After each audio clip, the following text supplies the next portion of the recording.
Between the crack of musket fire and the rasp of a bone saw, Dr. C508 Zombaram cleansed his hands as if washing away a law of war itself. The copper basin hissed in the glare of lanterns, steam curling like pale ghosts along the canvas walls. He swished the soap, watched the bubbles turn cloudy with blood and grit, and counted to 10 as if counting breaths of a patient slipping from life to something else. The wound-laden air of the field hospital clung to him, iron, antiseptic, singed wool, a whisper of sour tea, yet he stood still long enough to allow the ritual to burn itself into memory.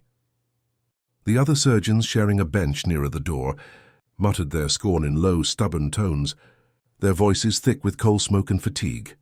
"Waste of time, Zombaram," muttered a man named Harrow, the crew-cut soldier turned assistant, who knew every scar in a battlefield and every excuse in a hospital. "Oh, we've got men to mend, not to scrub away at hours like a girl with a Sunday," he said, the words tasting of old cider and pride. Zombaram did not trouble with a reply. He finished the wash and dried his hands with a rough linen towel, a texture of cotton that seemed almost holy in its ordinary roughness. The hands were clean now, but the eyes, those pale, patient eyes, carried the true burden of what lay ahead. He looked at the young men and women sprawled in cots and trestle beds, their faces pale as their uniforms, the heat of the tent turning sweat into a mist against the canvas. The room hummed with conversation and the creak of wood under strain. A kettle hissed somewhere, a metronome for 100 minor deaths and 2 or 3 last-minute resurrections. He folded the wet cloth at his wrist and approached the operating table where a boy lay under a white sheet, his breath a shallow, earnest thing that fought against the stink of sweat and iron. The boy's name was Abram Hale, a volunteer from a farm beyond the river, with freckles across his nose like a field of red poppies, and eyes that remembered a grandmother's kitchen and nothing of guns or smoke. Abram's leg had been torn near the knee by a shrapnel burst, the kind of injury that turned the air bitter with iron and rumour. Zombaram met the boy's gaze with a nod, a simple signal that he would do what he could, that this was not the end but only the next contingency. The other surgeons hovered like men who would rather miss a storm than admit it might come. They bustled with whispered bets, with the plain arithmetic of time and blood. "Another amputation," whispered Harrow, peering over his shoulder, with the air of a man who had spent his life calculating losses and margins and time-lost seconds between a patient's life and a ledger's balance. "Perhaps," Zombaram replied, his voice quiet, almost a whisper in the cold air, "but not because we are tired, not because we fear a scar. Because this leg might still carry him toward a future that believes in him." The boy's mother, stripped of her bonnet, her cheeks slick with tears, stood at the edge of the tent, a silhouette that seemed carved from a frontier night. Her hands trembled. Her lips moved, but words poached at the corners of them, as if she did not know what to say to a world that had become so unkind, so loud with cannons and fear. "Sir, they told me to speak with you," she said softly, her voice a thread of rain in the summer heat. "The doctor said the leg has to go, but I've prayed to the figure of a boy I never knew to keep him here." "Bless you for the prayer," Zombaram said, and there was something in the cadence of his voice that made the air settle, if only for a moment. "So your son has a future, Mrs. Hale. We are going to give him back his leg so he can walk in that future." Her eyes shone, and then she blinked, like a bird startling at nothing in particular. "Will he walk before he learns to read?" she asked, a tremor of humor breaking through the tremor of fear.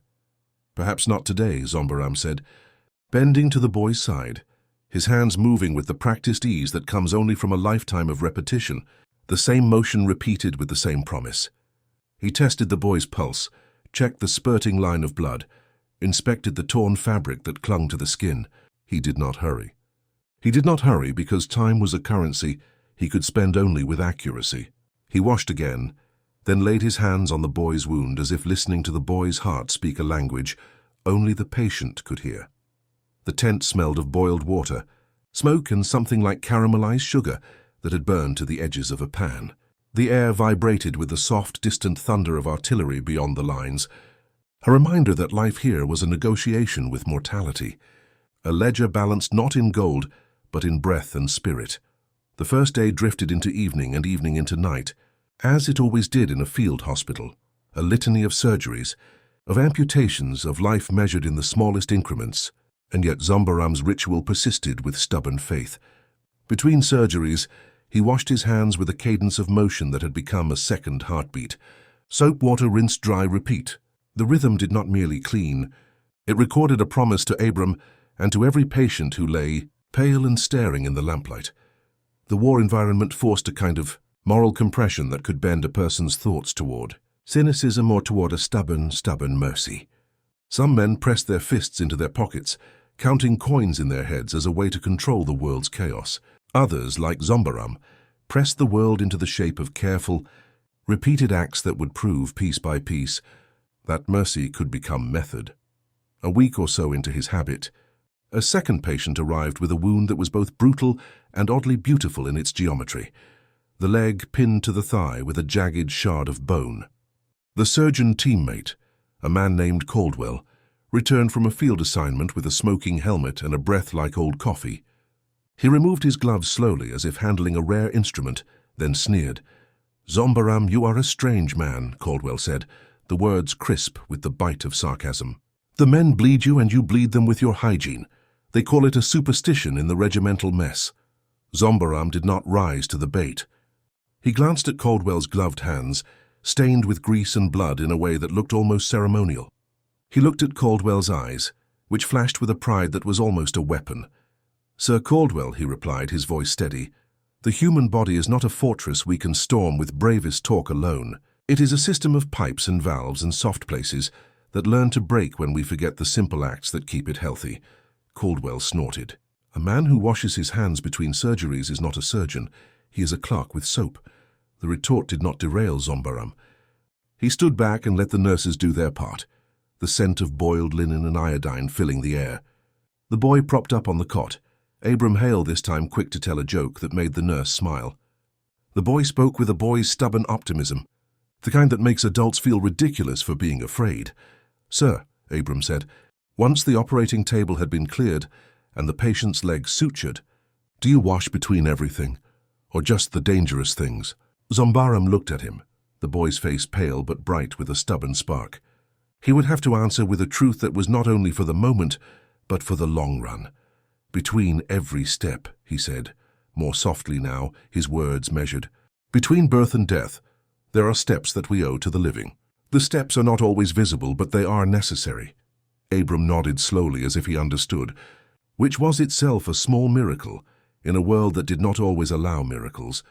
The staff of the hospital began to notice a curious pattern in the numbers of infections, a pattern that did not exist before, a steady, undeniable decline in post-operative infections among those who had been treated by Zombaram's approach, though the term approach did not quite fit the stubborn practicalities of field medicine. It was more like a stubborn, unglamorous faith in a simple act, washing hands, report after report, wolfish in their brevity, precise in their numbers, began to circulate through the tent hospital and into the tents beyond. The unit's books carried a line in his neat, almost obsessive handwriting. 40% fewer infections than the rest of the hospital. A figure that looked almost celestial in the ledger's grid, a number that could be argued with, until it became a truth the men of science could not ignore.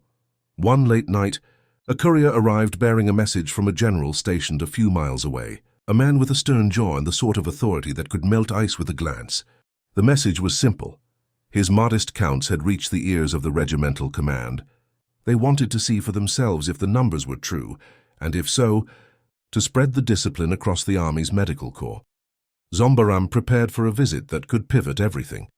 Like a surgeon choosing between two bolt-thick arteries, either one might save not only a life, but a future for many. In the hour before the visitors arrived, the tent exhaled a heavy breath of anticipation. The lanterns danced, their light leaping in the gauze, the smoke of burned resin curling into the rafters, and the whispering voices of nurses who spoke in the careful hush you use when you want to keep your patient from hearing every worry in the world. The visitors arrived, with the quiet inevitability of weather changing. The generals brought with them a sharpness of voice and a look that suggested they expected results and would settle for nothing less. The lead general stood by the door where the wind entered, bringing the scent of rain and wet earth into the lit space. "Show us the numbers," he commanded, his eyes narrowing as if the numbers themselves might lie to him. Zombaram did not blink.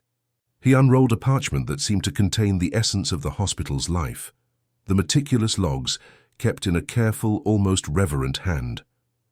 He spoke not with bravado but with a clinician's calm, letting the numbers speak for themselves. The 40% reduction appeared in the column of post-operative infections, a line that looked like a verdict that did not require the general's assent so much as his acknowledgement. The numbers were real. The general studied the page, then looked up, his expression softening with something almost like respect. "If this is true," he said, his voice quiet, "you have saved men who would have died of infections no one could name. You have done something that our medical tradition would have dismissed as superstition a year ago." The room quieted, the hum of lanterns and the distant thunder of the battlefield outside colliding with the weight of the moment. The nurses held their breath in the margins of the conversation, listening not just to the words but to the pulse of the room, to the life already changing before their eyes. "Sir," Zombaram answered, "the act is simple. Clean hands, clean tools, clean rooms, and the patient's trust. It is not a cure but a guardrail. If we can keep the infection at bay, we buy a day, then another day, for a patient to return to their life." The general nodded, a small gesture that carried 1,000 implications. The message was not merely a compliment. It was a directive, a path toward reform. The Army's Medical Corps would begin to adopt the practice more widely, a shift that could alter the speed and scale of survival for countless men. But not all accepted the idea with the same ease. A faction within the hospital remained suspicious, their skepticism a stubborn foil to the wave of acceptance. Caldwell, the man who had mocked the ritual, became a point of friction and tension. He insisted that time spent washing hands was time taken away from saving limbs, lives, and the war's momentum. He argued with a stubborn candor that the war demanded results, not rituals, and the cost of a few infections was a price the living paid to keep others standing. "Time is a weapon," Caldwell said one afternoon, his voice blunt and clear, the words curling with the aroma of coffee and oil. "We do not have the luxury of perfect tyrants, Zombaram. We have to choose between saving a leg or saving a man's life, between a clean glove and a clean bill of health for the war." Zombaram met him with a quiet smile, the kind that did not betray fear, but acknowledged the gravity of the other man's point. "If we cure the infection, we save a leg and a life," he replied. "If we do not, we lose them both." The argument might have burned away their professional camaraderie, but it did not. The hospital remained a theater of compromise, a place where science and stubbornness walked side by side along a narrow ledge. There were days when Caldwell's doubts would reappear like a shadow, but there were more days when the numbers, 40% fewer infections, stood as a stubborn beacon. One evening, a new patient arrived who would test the very nerve of the practice's ethics and its boundary with mercy. A young Confederate soldier, a powder boy named Emery Black, who had lost much of his leg to an explosion that sent shrapnel into his hip and abdomen. His case was unusual. The wound was not merely a hole but a map of dirt and splintered bone. He spoke softly with a cracked voice, the echo of a life he had hoped would be spent in the field, rather than on a bed beneath a canvas ceiling. "Sir," Emery managed to say when they had laid him out, his hand brushing the sheet as if it were a rough sea, "will I walk again?" Zombaram held the boy's gaze, a steady, patient look that did not hide the strain of doubt wringing his own chest. "We will do what we can to set you on that road," he said, letting the protection of the day's routine fall away a little to give room to the boy's fear. "But you must keep faith. The body can surprise you if you don't betray it with fear." Emery's eyes widened in a way that suggested he grasped more than the medical truth of his circumstance. He understood that the surgeon's ritual was not about vanity, but about a promise. The promise that a hand could hold a life together when everything else tasted of iron and ash. The operation began with the familiar choreography. The nurses set out the instruments. The room filled with the soft clang of metal and the faint, metallic scent that clung to the air like a winter memory. The surgeons worked in tandem, a circle of careful hands around the patient, while Zombaram counted each step, each moment of risk, as though the margin of error were a debt owed to every man who had ever stood where Emery stood now. He paused between steps to wash again, not as a ritual of self-satisfaction, but as a pragmatic shield against the creeping menace of infection. The water hissed as it hit the basin, the sound a small but constant reassurance to the patient, and to the team that the rules of the body's own defenses could not be disregarded without consequence. The wound, a jagged and angry thing, was cleaned, probed, and bound with care that had nothing to do with aesthetics and everything to do with survival. The moment was intimate and grave, with the patient's breath falling and rising, the room listening to it like a vigil. Hours lengthened into a stubborn dusk. The bandaging, the careful suturing of tissue, the slow, laborious pressure that would keep the wound from leaking life away. These moments stretched like a choral crescendo, the room listening to the sound of a human body put back together piece by piece. At the end of it, Emery's leg lay wrapped, the stench of antiseptic faint in the air, his chest rising and falling in a rhythm that suggested either sleep or an effort to fight for it. When the last glint of coppery light from the lantern settled, the boy opened his eyes and smiled with a wooden warmth that did not quite reach his lips. "Thank you, sir," he whispered to Zombaram, a tremor of gratitude shaking the breath. "I'll walk again." "You will," Zombaram replied, though he knew the truth of that certainty was not so simple. "In time." The statement hung in the room, a living thing that could not be easily dismissed or argued away. Time could be a cruel master indeed, but in the hands of a person who washed between steps, time could also become a patient ally, coaxing life to reappear where it had seemed most unlikely. As the days bled into weeks, the hospital's dynamic shifted. The practice that had begun as a stubborn personal ritual became a field-wide reform, even if not every heartbeat in agreement. The men and women who staffed the hospital began to adopt the habit in their own routines, each person taking ownership of a tiny ritual that yielded a tangible result. Fewer infections, better recoveries, a slight uptick in morale as patients faced the knowledge that someone cared enough to slow down and wash away the dirt of a world at war. The war that had driven the hospital into such a close, intimate contact with human fragility was not yet ready to yield, though. Each night outside the tent, the sounds of war pressed in. The whistle of a shell, the muffled rumble of distant artillery, the creak of a tent rod under the wind. The night air carried a cold that seeped through the canvas, and in those nights the question would return in a dozen voices, sometimes whispered, sometimes shouted, "Why do this? Why wash when time is measured in minutes and lives hinge on the next field push?" Zombaram did not pretend to have an easy answer. He did not brandish science as a throne for his own self-importance. He offered a quiet argument drawn from the body's stubborn dependence on order, cleanliness, and routine.